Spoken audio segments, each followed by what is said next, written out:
Namaste, dear students. How are you?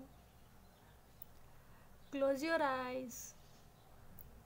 Om Bhurabhuva Swaha Tatsarvituvarenyam Bhargo Devasya Dhimahi Dhiyo Yo Nah Prachodayat. Open your eyes. Okay, now let's start.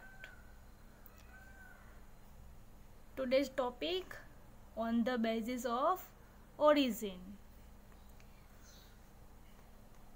Natural resources can be classified as biotic or abiotic based on their origin. We can see what is biotic or abiotic. Biotic is living, abiotic means non-living. Next, all living resources can be classified as biotic resources. They include plants, animals and microorganisms. 1. Means organisms that are too small to be seen with unaided eyes. We can see this is microorganisms. Sun is abiotic components, plant is biotic components, animals is biotic components. Next, biotic resources reproduces and increase in number with the passes of time. ये बोल रहे हैं कि biotic resource है वो reproduce भी होता है और टाइम जैसे पास होता है ऐसे इंक्रीज भी होता है. Next, abiotic resources are obtained from the physical or non-living environment. Like abiotic components like non-living. These resources can be easily exhausted. Exhausted यानी completely used up. Completely used up through excessive uses. Next,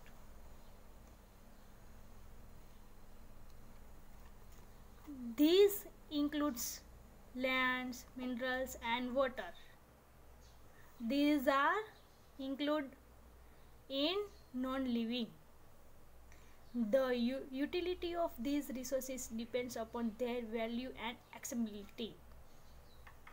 किस पे depend है वो? Value and accessibility.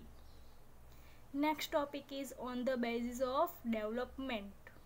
On the basis of their level of development, resources are classified as actual or developed and potential. Basis of development के कितने type है? 2. First actual or developed and second is potential. First point is actual or developed resources are those that are in existence and are being used and whose quantity and quality is known.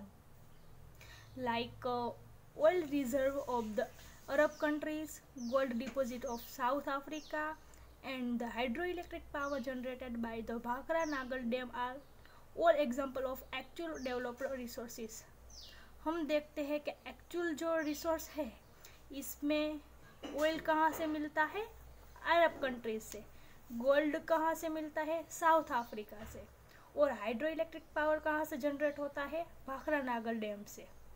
ये कौन सा resources है? Actual resources है. Next type is potential resources are those that exist but whose quantity and location are not fully known and the resources are not being utilized completely at present. कि अभी हमको जो मिल रहा है वो कहाँ पे मिलेगा उसका कोई पता नहीं है, लोकेशन नहीं पता है. Next, this may be due to the fact that we do not have sufficient technology or money to develop these resources fully and they can be developed in the future. This point called it कि जब भी यह हमारे पास जो भी technology है और जो भी मनी है इस ये फ्यूचर में जो ये रिसोर्स हमको डेवलप करना है तो ये सफिशिएंट नहीं है. उसका एग्जांपल है कि in India when is being used to generate energy via windmills only in some parts of Tamil Nadu and Gujarat. ये बोल रहे हैं कि पोटेंशियल रिसोर्स में उसका एग्जांपल में कौन क्या लिया है कि जहाँ से विंड जनरेट होता है जिससे हम एनर्जी एक्सेप्ट करते हैं, कहाँ से, तमिलनाडु एंड गुजरात से.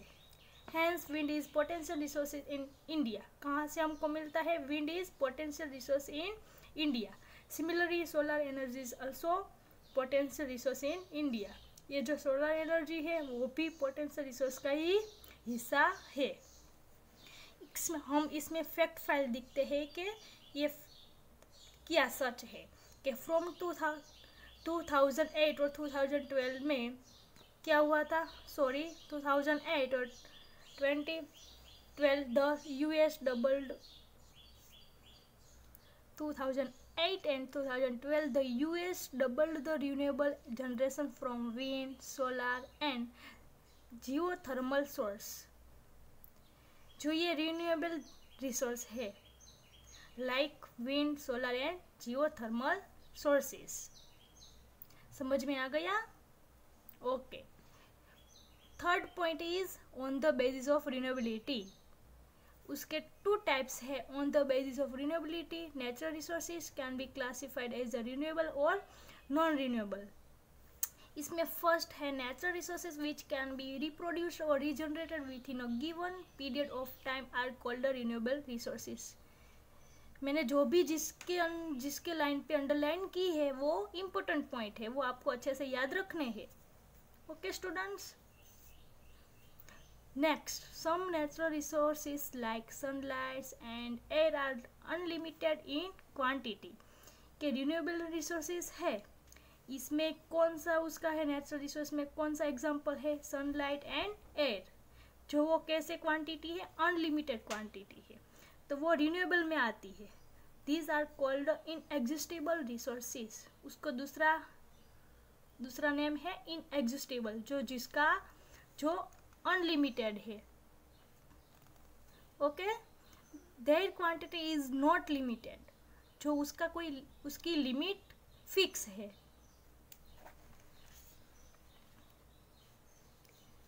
ह्यूमन कंजप्शंस हावेवर, कौन सा लिमिटेड है? Not limited. Human consumption however some of them can not be used at time due to the human activities. जो ये ह्यूमन एक्टिविटीज करते हैं किसके साथ? टाइम के साथ. तो सम एग्जांपल उसका क्या है? Some examples of such resources are polluted air and contaminated water. जो ये ह्यूमन एक्टिविटीज है जो पोल्यूटेड होते हैं, क्या होते हैं polluted? Air and water. On contaminated water यानी गंदा पानी. Even the renewable resources need to be used judiciously. उसका मीनिंग है यहाँ पे आपको जो भी ये ऐसे हो गए यहाँ पे लिखे होंगे और उसके जो यहाँ पे ये नंबर दिखा है ना, उसका मीनिंग आपको बुक के लास्ट पे लिखा होगा. उसका मीनिंग है विथ गुड जजमेंट और सेंस. समझ में आ गया? ओके.